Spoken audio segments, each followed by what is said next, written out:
Hello everyone, welcome back to our channel. This is Madhuri Taneja, and in today's lecture we will study chapter number 4 of civics, that is media and democracy. In this very chapter, we have to study about the media and the role of a media in a democratic form of government. So what is democracy? Democracy is a form of government which is of the people, by the people and for the people. What it means that in a democratic form of government, the people has a right to choose their representatives. They have the right to express their opinions, to express their beliefs. They have freedom to speech and freedom to expression. So public opinion is very important in a democratic form of government because public opinion is the base of democracy. Democracy का मतलब यही है कि लोगों के पास क्या है, freedom to speech है. They have a right to choose their representatives. लोग अपने व्यूज एक्सप्रेस कर सकते हैं. So this is the public opinion which is the base of the democracy. It can lead to the formation as well as the downfall of a government. Because अगर public का belief है, public government से satisfy है, तो वो government आपकी run करेगी. Otherwise government का डाउनफॉल हो जाएगा. Till the time public is satisfied, till the time public shows faith in the government, तब तक वो गवर्नमेंट कंट्री में रन करेगी. Otherwise the government it will lead to the downfall of government. Public opinion generates enlightenment on important issues and promotes accountability in public life. Here public life means about the government. अब public opinion से accountability कैसे increase होगी? Accountability means responsibility. Suppose government ने कोई commitment किया, कोई promise किया और गवर्नमेंट उस कमिटमेंट को कंप्लीट नहीं करती है. सो पब्लिक के पास राइट है अपने ओपिनियंस एक्सप्रेस करने का. The public can criticise that government, public can question that government.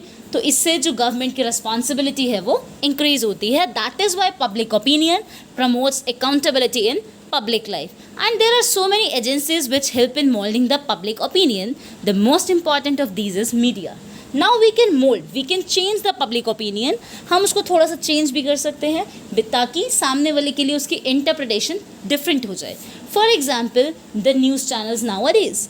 News channels और यू कैन से जो मीडिया वाले हैं वो किसी भी इंफॉर्मेशन को अट्रैक्टिव बनाने के लिए उसको मोल्ड कर देते हैं या फिर फेवरेबल बनाने के लिए इसको थोड़ा बहुत चेंज कर देते हैं. सो द मीडिया जो आपके सोर्सेज हैं जिससे आपको इन्फॉर्मेशन मिल रही है वो पब्लिक ओपिनियन को मोल्ड भी करते हैं.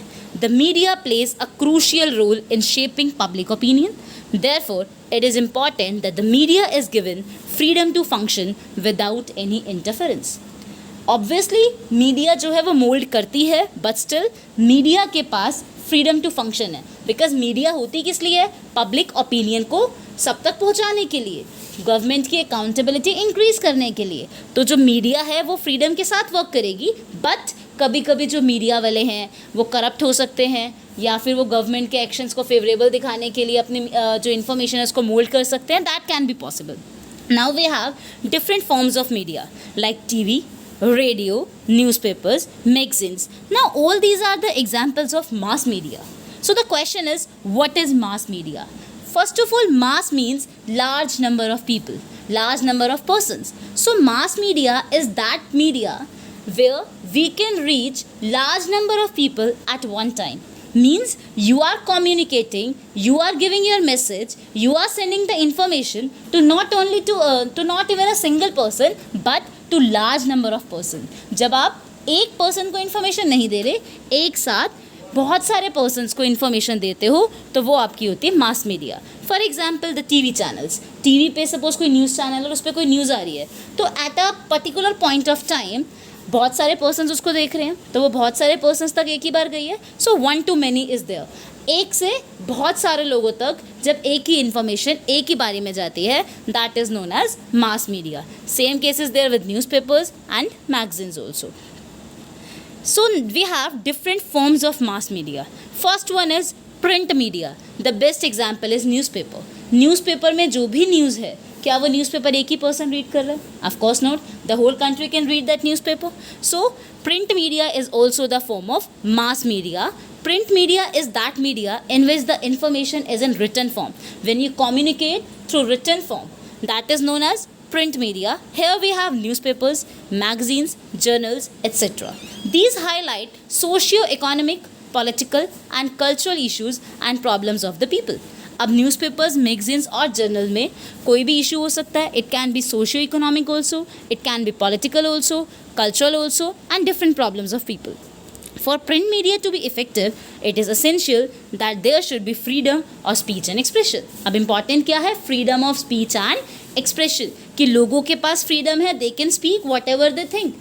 They can speak their opinions. वो अपने opinions को बोल सकते हैं, अपने beliefs बता सकते हैं, कुछ भी express कर सकते हैं. So लोगों के पास जब freedom होगी, आप जो भी सामने वाला कह रहा है आप उसकी बात सुन रहे हो, उसके पास फ्रीडम है, वो कुछ भी बोल रहा है, एंड सेम ऑनेस्टली आप प्रिंट कर रहे हो, तो प्रिंट मीडिया तभी इफेक्टिव होगी जब freedom of speech and expression है.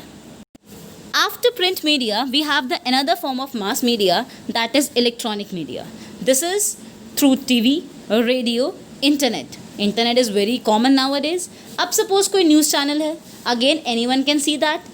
इंटरनेट पे आपके पास कोई न्यूज़ है, नाउ डेज तो we have so many apps also, तो so many large number of people, so many persons, they can view that news at one particular point of time. So again, electronic media is also a mass media. But there is a great difference. The electronic media is generally the needs of literate people now.